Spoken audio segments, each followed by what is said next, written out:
You were marked before you ever took your first breath, a seal placed on your spirit in the councils of heaven, visible to angels and feared by the forces of darkness. They recognized you instantly, and from that moment, you became a target. This is why the battles have been so precise. Darkness does not swing wildly, it moves with calculation. It invests its energy only where destiny is dangerous to its agenda. And your destiny? It threatens its control. That's why the first strikes came early. Childhood wounds that weren't accidents, but assignments. The enemy planted lies when your identity was still tender, hoping to dim the light before it could mature. It wanted you confused about who you were, so you'd never find out who you are. You've walked through storms that drained more than your strength. They tried to drain your very fire. Obstacles designed not just to block your path, but to disrupt the flow of your emotional, mental, and spiritual energy. This is energy warfare. It's why you felt tired in battles that seemed invisible to everyone else. Notice the timing. The coincidental crises that hit you in waves always just before a breakthrough. That is not chance. That is coordination. The moment you were about to step into the next level, the alarms in the unseen went off. And then, the isolation. Not punishment, but a test. Heaven allowed the stripping away so you would learn to draw power from the source directly, not from the applause or approval of people. Like David in the wilderness, you had to find your strength in the Lord alone. But pressure refines what it cannot destroy. Your resilience has been forged in fire. And now, your light carries an authority that cannot be counterfeited. It is the authority of one who has survived. Each trial has been a calibration, resetting your frequency to match truth, compassion, and courage. So no compromise could alter your alignment. You are tuned for battle in a way you don't yet fully comprehend. The hardships you thought were random, they were training. Preparation for wars still ahead. Battles where your endurance will become the shelter and strength of others who have not yet learned to stand. And there is a moment coming soon when heaven will pull back the curtain. Your survival will no longer be quiet. Your light will be seen, and it will stand as a public declaration that darkness can be confronted and overcome. You are not just the light in the darkness. You are the light that makes the darkness tremble. And the time for hiding is over. Your battles are heavier because your victory is not yours alone. Every step you take forward drags chains off those still bound. You are carrying more than your own life. You are carrying bloodlines, cities, generations. The weight scales with the number of souls your breakthrough will set free. This is why the fight feels multiplied, because in the spirit, it is. You are the prototype. Others will walk the road you're building, but you are hacking it out of raw terrain. The drag is greater because you are cutting through resistance that has never been broken before. No maps, no guideposts. Just you, the spirit, and the sound of destiny calling you forward. And now, your jurisdiction is expanding. You've stepped into territories that do not belong to the enemy, but the enemy has squatted there for too long. Borders are contested in the unseen. Principalities will not surrender land without a fight. Every inch you annex in the spirit is contested with counterattack. Do not mistake resistance for failure. It is proof you are crossing lines that matter. You are dissolving covenants you didn't sign. Hidden agreements in your bloodline, spiritual contracts formed generations ago, are being voided through your obedience. The unseen realm doesn't just roll over when those papers burn. It pushes back, trying to reimpose old chains through new tactics. But you have been given legal authority in heaven's court to declare those agreements null and void.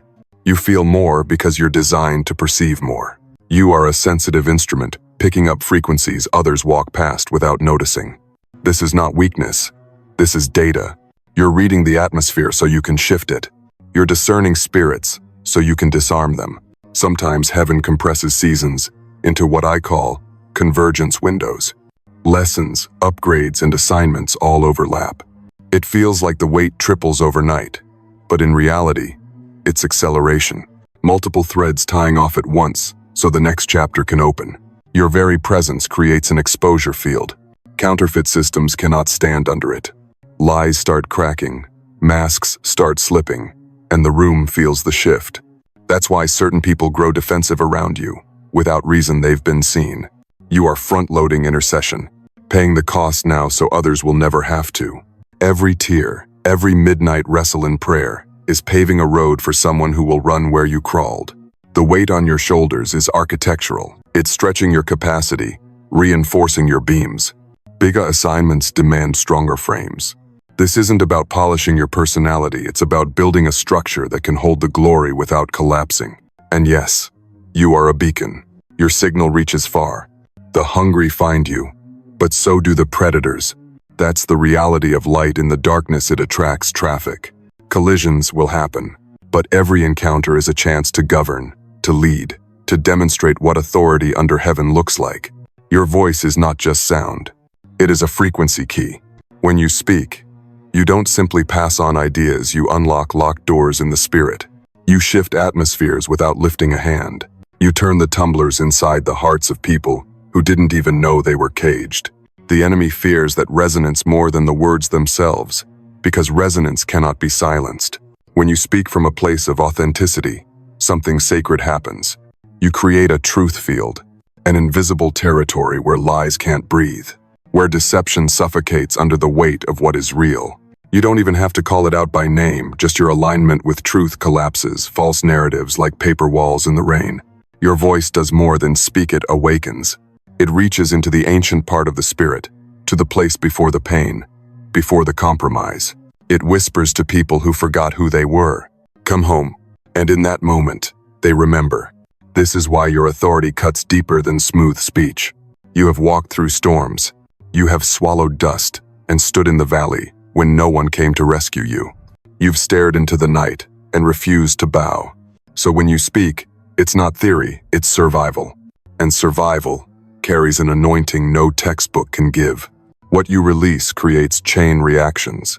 One person set free becomes a liberator for 10 more. One heart awakened becomes a rallying point for 100. The darkness knows this multiplication principle.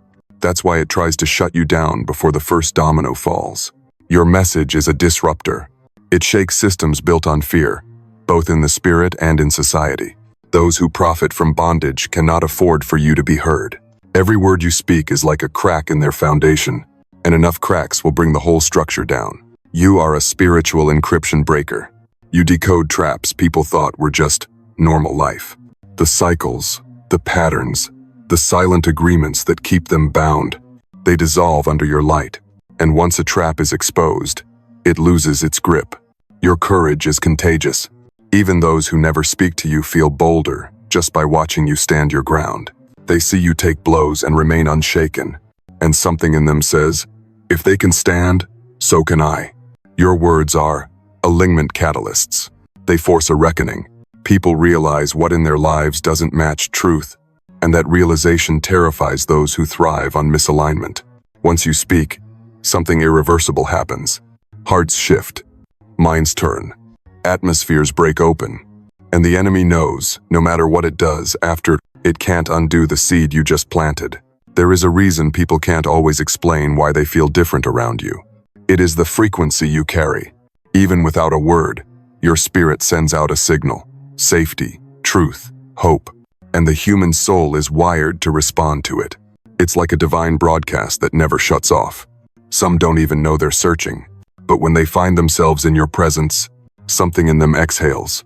A tension they didn't know they were holding begins to release. That's frequency recognition. Their spirit knows before their mind understands. It feels like home to them, not a physical place, but a primal memory from before the pain, before the compromise. You trigger something ancient in wandering souls, a reminder of what it feels like to belong to the light. Even the prodigal feels a pull, though they can't name it, and you carry an atmosphere, unconditional acceptance without compromise. You don't lower the standard to make people comfortable, but you create a space where they can finally take off their masks. In a world obsessed with performance, you carry the rare power of presence that says, I see you, and I don't turn away. You speak a language without syllables, the unspoken soul language. It bypasses intellect, slides past the walls of skepticism, and lands straight in the deep waters of the heart. Walls that others couldn't break with force melt in your quiet nearness. This is why healing happens without ceremony. Your very proximity repairs the micro fractures in people's emotional structure. They taste wholeness for the first time in years, And they crave more sometimes without knowing what they're craving. It is the healing field effect. You are magnetic to truth seekers because you don't just speak truth, you embody it. Your authenticity is a scent to those starving for something real. They will follow that fragrance through confusion, through fear, through their own inner storms. But your light also reveals shadows. Standing near you, people see what they've been hiding from themselves. It's not condemnation, it's exposure. And exposure is the first step to freedom. Dormant purposes start to hum in your presence, like a stringed instrument vibrating when another plays the same note. The calling inside them responds to the calling inside you. It's resonance, and once it starts, they can't go back to drifting without feeling the loss. When storms come, spiritual, emotional, even societal, you stand like a lighthouse, not swayed, not swallowed, but steady and visible. Those lost at sea can navigate by your light, even if they never speak your name. And some were written into your story before you ever met them. Destiny-coded encounters, blueprints from before time. The moment their path crosses yours, something unlocks. It's the prophetic signal that their awakening has begun, right on heaven's schedule. When you walk into a room, something invisible shifts. Not imagined, not exaggerated, measured in realms most will never see. Every human carries an electromagnetic field, but yours is tuned by heaven, a rare coherence that disrupts the static of chaos and forces the environment into recalibration. It's why rooms feel lighter after you've been there, why the air feels charged, yet calmer. Your inner alignment with truth is like a tuning fork. The moment you stand in a place, other frequencies start falling into pitch without even knowing why. Darkness hates this because it cannot control what it cannot match. Before minds catch it, bodies already respond. Heart rate steady, breathing slows. Anxiety begins to fade like smoke in the wind. They may not understand it, but their nervous systems recognize the authority you carry. And atmospheres? They can read rank. The unseen realm knows when a higher authority has arrived. Your presence quietly commands disorder to sit down. Even the storms in people's souls pause to listen. This is why patterns break around you without your permission. Cycles of negativity, unspoken hostility, hidden agendas. They glitch. Like a script that suddenly loses its lines, the momentum of darkness falters when you step in. It's not coincidence. It's your light rewriting the atmosphere. Even without a word, your values exert truth pressure. Deception becomes harder to hold. Masks feel heavier. Lies begin to collapse under the weight of your authenticity. Some will avoid you for this very reason. They don't want the light to expose what they've been guarding. You may not even realize how you redistribute energy, but chaos rarely leaves with the same power it arrived in. You absorb it, neutralize it, redirect it until peace starts seeping back into the room like oil into dry wood. You are heaven's quiet repair system in motion. And then there's the inspiration you ignite. A hesitant heart finds courage. An idea long buried in fear suddenly feels possible. Someone who was shrinking back takes one step forward because something in you told them it was safe to move. But perhaps the most unsettling thing for darkness is the reminder you carry. Something about you makes people remember. A higher reality. A forgotten purity. A lost eternal longing that whispers, "This is what you were made for." They may not name it, but they feel it. And long after you're gone, the echo remains. Rooms you've left still carry the scent of peace. People replay moments in their mind, wondering why clarity came when you spoke or even when you stayed silent. You leave a residue they can't wash off. A prophetic fingerprint that keeps pointing them back to the light, long after the darkness tries to reclaim the space. Before your bones were formed, before your name was spoken on earth, you stewed in the council of heaven. There, in a realm where time bends to the will of the Creator, a mission was placed in your spirit, custom-forged, impossible to transfer, and dangerous to the kingdom of darkness. It was not a suggestion. It was an assignment, and to make sure there would be no confusion in the unseen, a seal was pressed into you, a mark invisible to human eyes, but undeniable in the spirit. It tells the angels, "This one belongs to US." It tells the adversary, "This one is a threat." From the moment you took your first breath, that seal was a silent warning to every power of darkness. Approach with caution. You were not placed in your family by coincidence. Your bloodline was not random, no matter how broken, messy, or painful. You were placed there to redeem it, to pick up the promises your ancestors could not finish and bring them to completion. Your lineage is your territory, and your light was sent to break the curse cycles that have lingered for generations. The covenant you carry is not vague.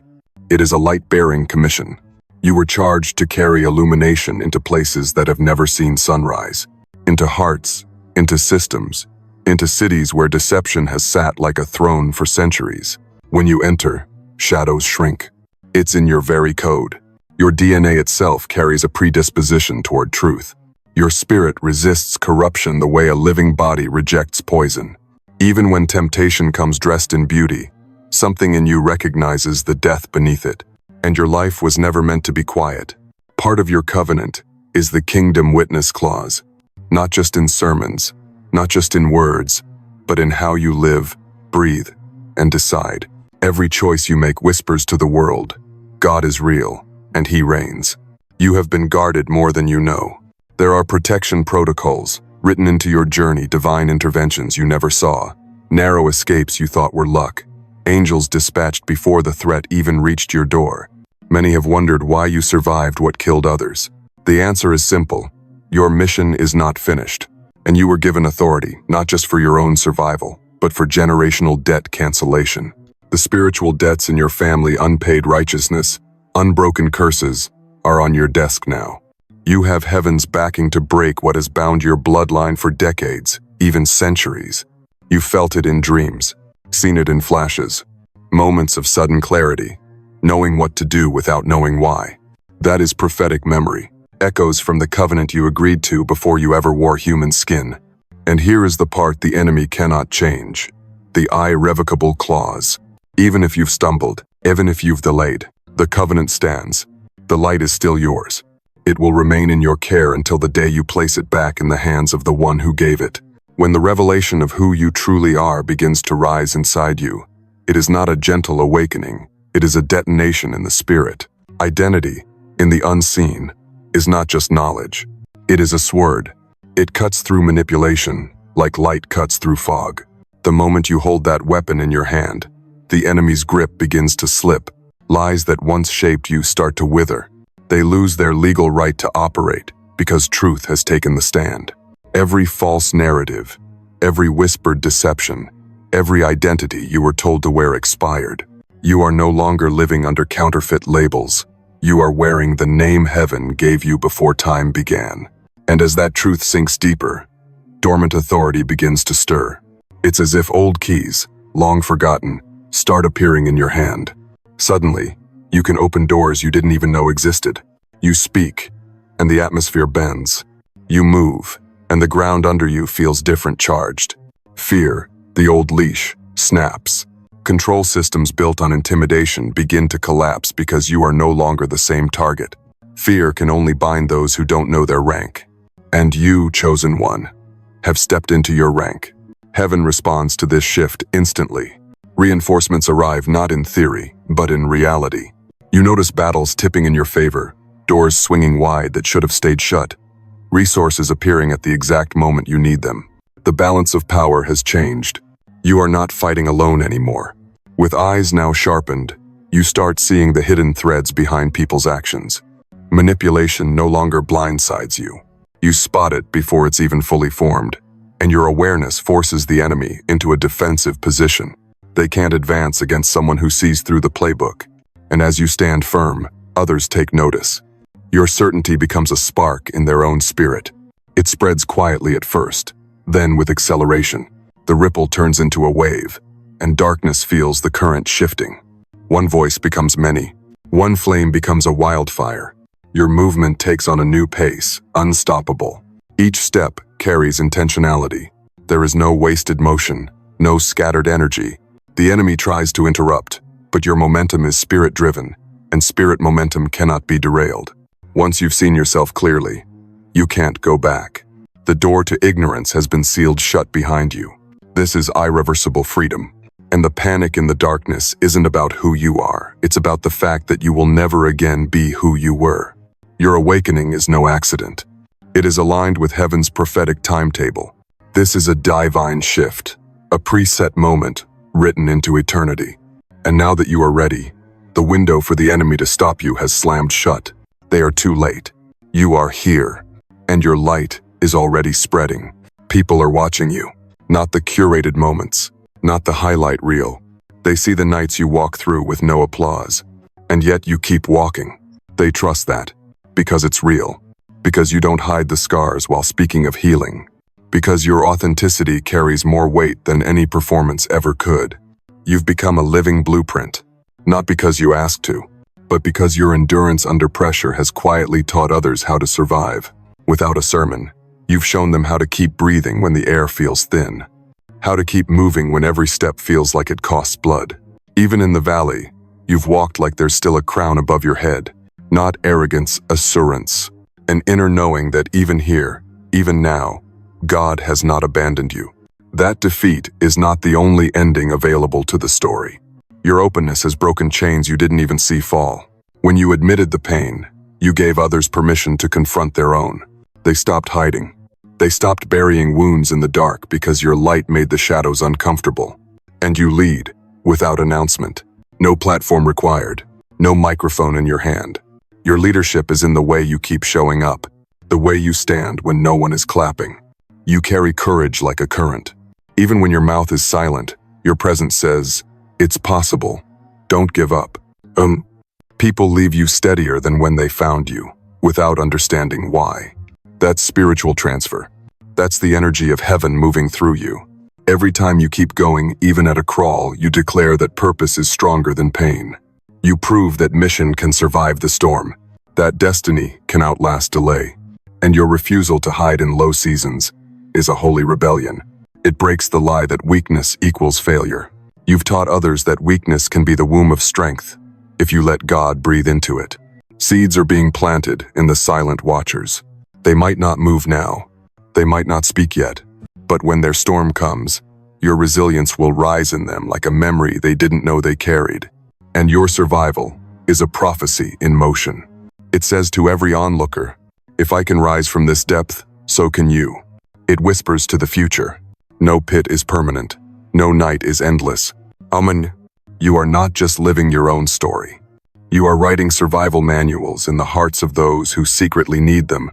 And long before they realize it, you've already given them the map. The moment you choose to shine without restraint, something happens in the invisible that shakes both realms. Heaven registers a light surge.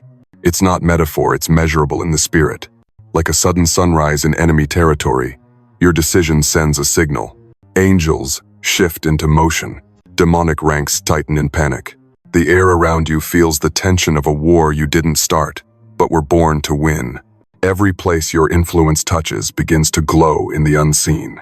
This is territory illumination. Rooms that felt spiritually stale suddenly become charged.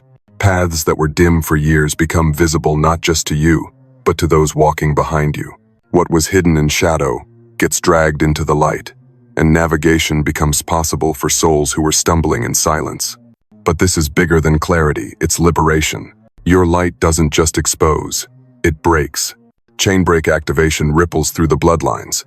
Generational strongholds that held entire families hostage begin to snap, often without the captives even knowing your name. Because the authority you carry reaches farther than your voice can travel. The enemy knows this, and it scrambles. Resource reallocation is immediate. Assignments meant for other territories are suddenly pulled back to contain you. Their focus on you leaves gaps elsewhere, and in those gaps, other deliverers rise.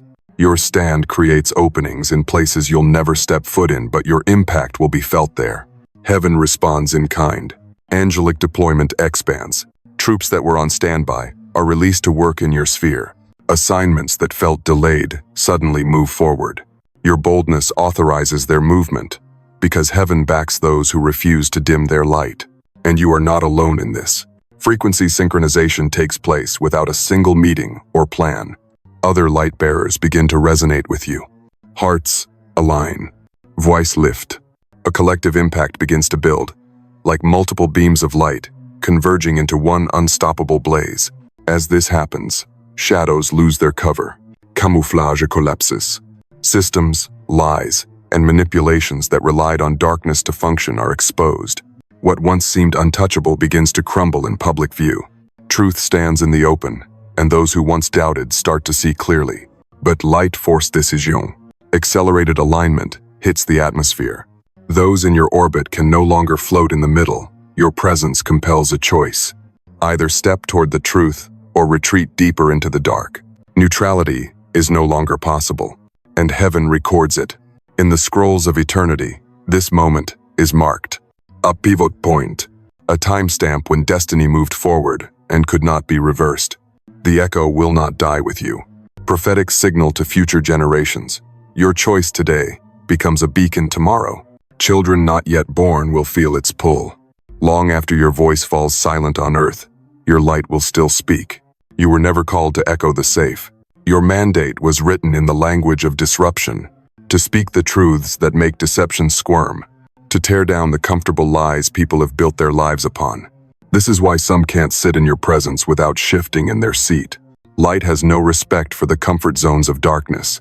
Your eyes have been trained in shadow, while others flinch at what they can't explain. You have learned to walk through unlit corridors without losing yourself. You can see what hides in plain sight. You can read the subtle movements, the almost invisible shifts, the way spiritual predators stalk without a sound. It's not paranoia, it's discernment, sharpened by experience. You are immune to the intoxication of public opinion. Crowds cannot seduce you. Applause cannot buy you. You were forged in seasons where the only voice you could trust was the voice of heaven. And once you've heard truth in its rawest form, you cannot bow to the shallow approval of man. This is why you threaten the silence economy. There is profit in keeping certain truths hidden. Whole systems survive because nobody dares to name them. But your presence alone fractures that unspoken agreement. You are the one who asks the question that makes the whole room uncomfortable. You are the one who says the thing everyone else has rehearsed not to say. Others see the same dangers, but they freeze at the threshold. Not you. Your fear threshold was burned away in earlier fires. You know what it is to face the lion and live to tell about it. So now, when the rest retreat, you step forward. In a culture where the lines between right and wrong have been smudged into gray, you restore sight. You remind people that there is still a standard, still a plumb line, still a God who calls darkness darkness and light, light. Your very life is a rebuke to moral confusion. You call out the invisible chains, not the obvious ones, the hidden bondage that people have normalized as just the way things are.